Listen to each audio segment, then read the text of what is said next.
The hostilities in the Israel-Gaza war has intensified since the 7-day pause in fighting ended yesterday morning. At least 178 Palestinians have been killed in the Israeli strike in the past 24 hours. International media have reported the talks initiated by Qatar seeking another pause in fighting has broken down, signaling that the situation in Gaza would turn more catastrophic in the coming days, putting the lives of more Palestinians at risk, and not forgetting the over 100 hostages held by Hamas militants. Good morning, I'm Abheudaya Shrestha, and these are the headlines of the hour. The High Court Patan rejects appeal to free former Deputy Prime Minister Rayamaji and 9 others in the fake Bhutanese refugee scam.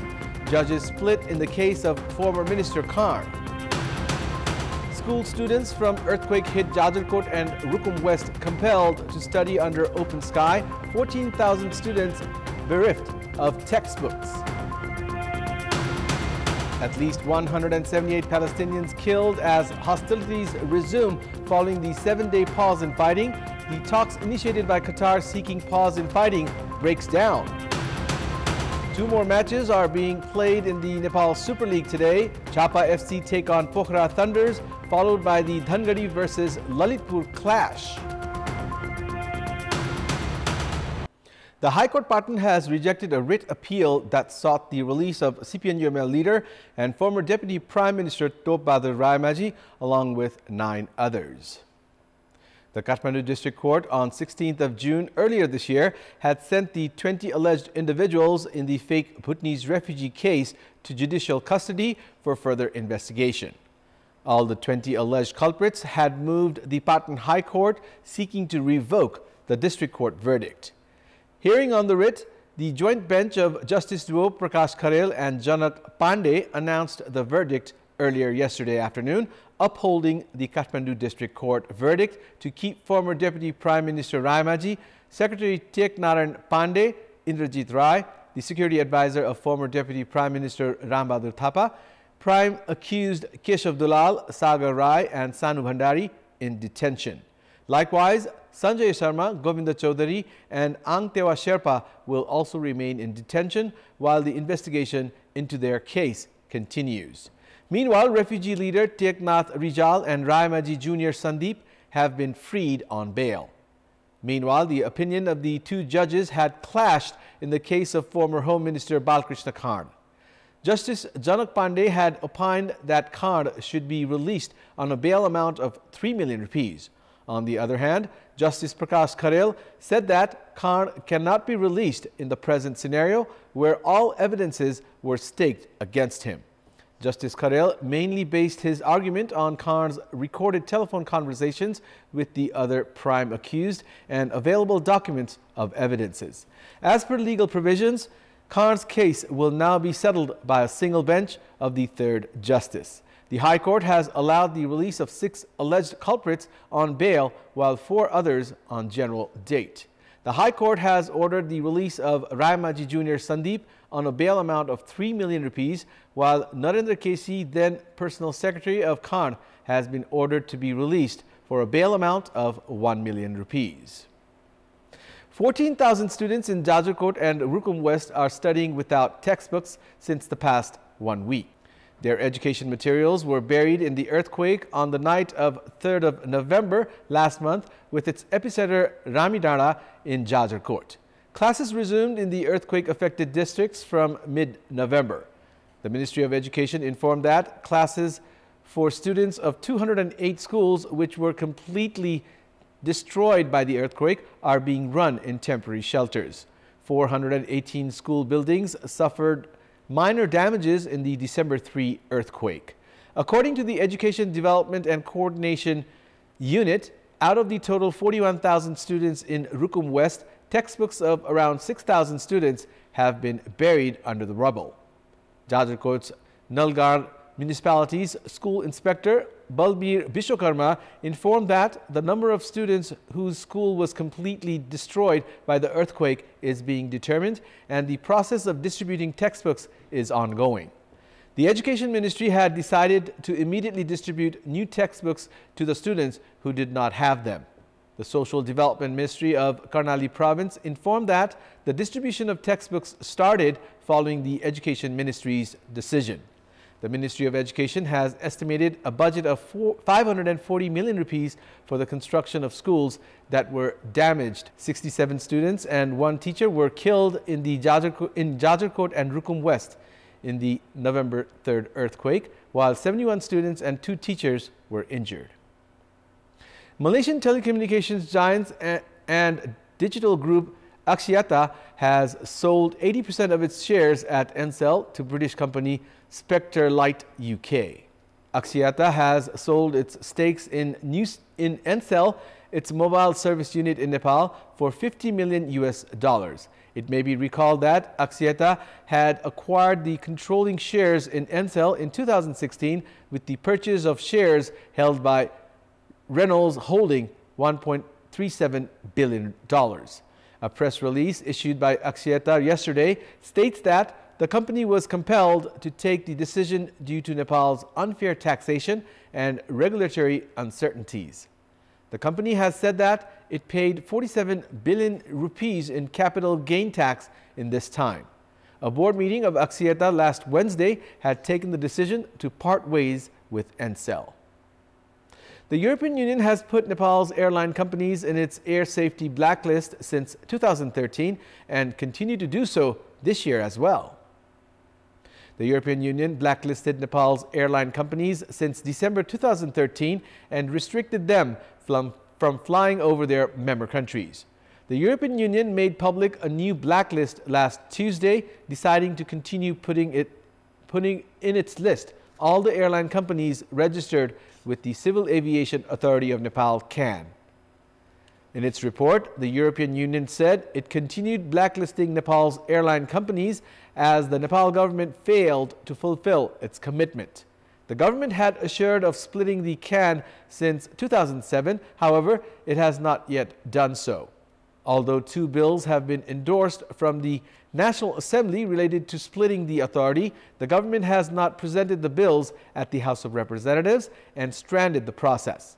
Experts say the government has invited the situation by not being serious on the issue. Some claim that CAN Director General Pradeep Adhikari has played a role in not forwarding the process to split the authority. The Asian Development Bank had provided an assistance of $4.1 million in 2010 to split CAN. However, the service providers and the regulatory body could not be separated from the authority. Meanwhile, the regulatory body, Civil Aviation Authority of Nepal, is seeking clarification from Nepal Airlines Corporation for Nepal not being able to be removed from the blacklist, fearing that it may be blamed for it. CAN has blamed Nepal Airlines Corporation and Sri Airlines for Nepal still being enlisted in EU's blacklist and demanded clarifications from the national flag carrier. The audit report presented by these representatives of the European Union mentioned that Nepal Airlines Corporation and Sri Airlines had not met safety standards. The audit carried out by the International Civil Aviation Organization ICAO in 2013 had found Nepal's air security report weak and put Nepal in its air safety blacklist. However, ICAO removed Nepal from its list of serious security concern in July 2017, saying that there was improvement in Nepal's air safety. However, the European Union has continued to put a ban on Nepal's air carriers to fly over the sky of its member countries. It's now time for our segment Public Pulse, where you text us with your opinion. Public Pulse. Here's the question. Why has European Union failed to brand Nepal's aviation sector as safe? Your options are A, criteria not fulfilled, B, being biased, and C, service providers not accountable. The voting is on. Type NEWS, select your option A, B, or C, and send it to 34001 to share your opinion with us. In our Public Voice segment, we had asked people in several provinces what should be done to create a conducive environment for foreign investment in the country. Let's take a look at what they had to say.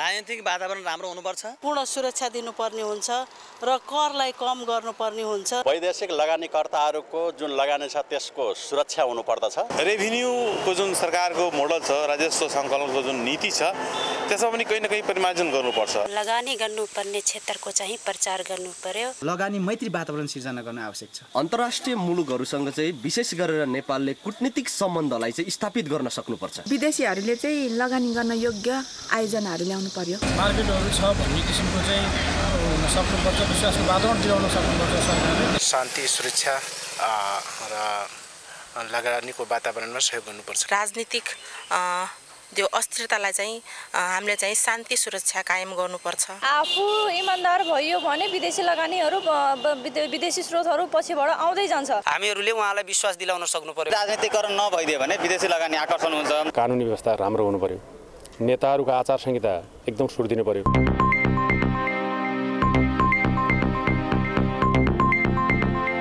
It's time now for the international updates.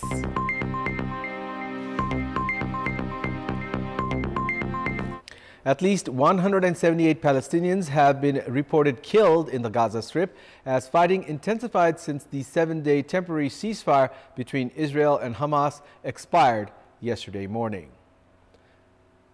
Both the sides have blamed each other for the violence restarting after a week in which more than 100 hostages were released by Hamas in exchange for 240 Palestinian prisoners in Israeli jails.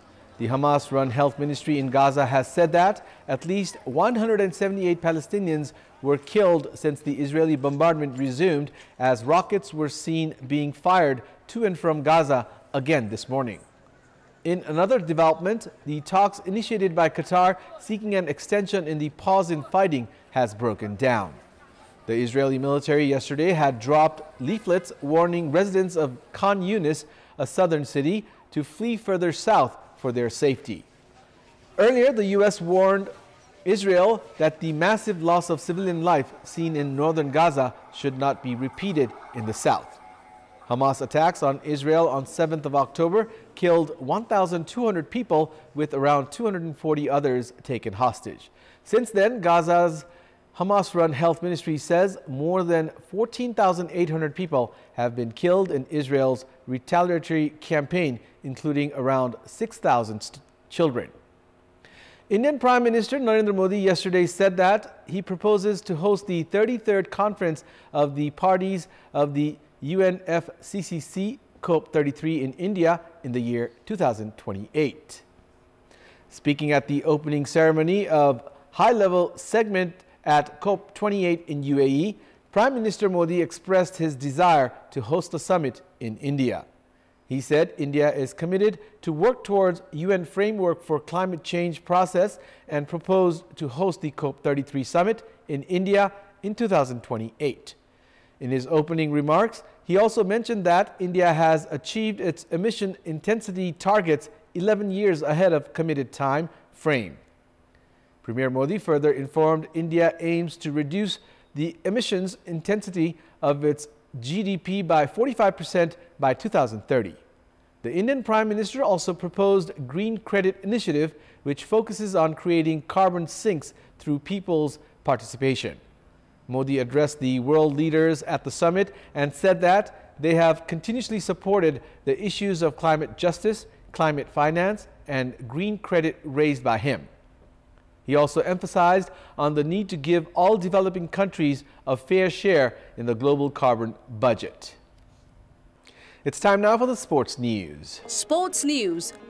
There are two matches being played at the Nepal Super League today. Chapa FC clash against Pokhara FC in the first match, followed by Dhangadi FC and Lalitpur encounter. The first match is scheduled for 1 p.m. kickoff at the capital's Dashrath Stadium. Chapa, playing their second match, are pointless, having lost their first match to Sporting Ilam 1-0. Chapa are led by national team captain Anjan Bista and will be looking to make a comeback into the tournament in the match today.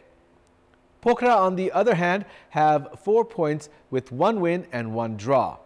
Pokhara had drawn their second match against Lalitpur FC. Meanwhile, in the second match today, Dhangadi will clash against Lalitpur with the match scheduled for 5:30 p.m. kickoff. Table toppers Dhangadi have 6 points from 2 matches, while Lalitpur have 4 points with a win and a draw. Dhangadi had won their last match against Lumbini by virtue of a last-minute goal by Afiz Olawale. Madhya Province have lifted the KP Oli T20 Championship with a thrilling 11-run victory over star-studded Tribhuvan Army Club in the final played yesterday afternoon at the Pokhara Cricket Ground. Madhya Province elected to bat first after winning the toss in the tournament finale. Despite a positive start by Madhya's skipper Hari Shankar Shah, who made 27 runs containing 3 fours and 2 sixes, they lost wickets at regular intervals. The innings was reeling at 8 for 109 runs in 17.2 overs. At this juncture, all-rounder Bishal Patel played a match-winning knock, scoring some useful runs in the last 3 overs. Patel eventually finished unbeaten on 49 runs off 32 balls. He struck 3 fours and 3 sixes as Madhya Province posted 135 runs for the loss of 8 wickets. Vivek Yadav and Shahab Alam were the most successful bowlers for Tribhuvan Army with 3 wickets each.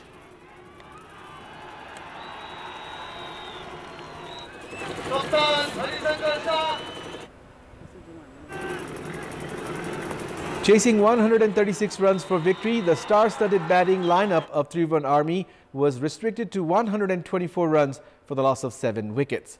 Skipper Binod Bhandari and Santosh Karki put on 32 runs for the opening wicket partnership. However, Tribhuvan Army too were guilty of failing to build a partnership. They also lost crucial wickets of Rohit Paudel for 5, while Kushal Malla failed to open his account. Even as Vivek Yadav with 25 runs and Sompal Kami with 16 runs hit some lusty blows towards the end of their innings, Tribhuvan Army fell short by 11 runs.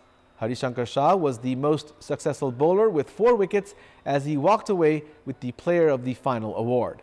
Madhya Province were awarded 500,000 rupees in prize money along with the winner's trophy, while Tribhuvan Army had to settle for 250,000 rupees. Hari Shankar Shah of Madhya Province was awarded with the Player of the Tournament for helping his side win the championship. Hari had played a crucial role in the championship final yesterday as he picked up 3 wickets in a single over to derail the run chase of Tribhuvan Army. That's all for the moment. Thank you for watching. Have a good day.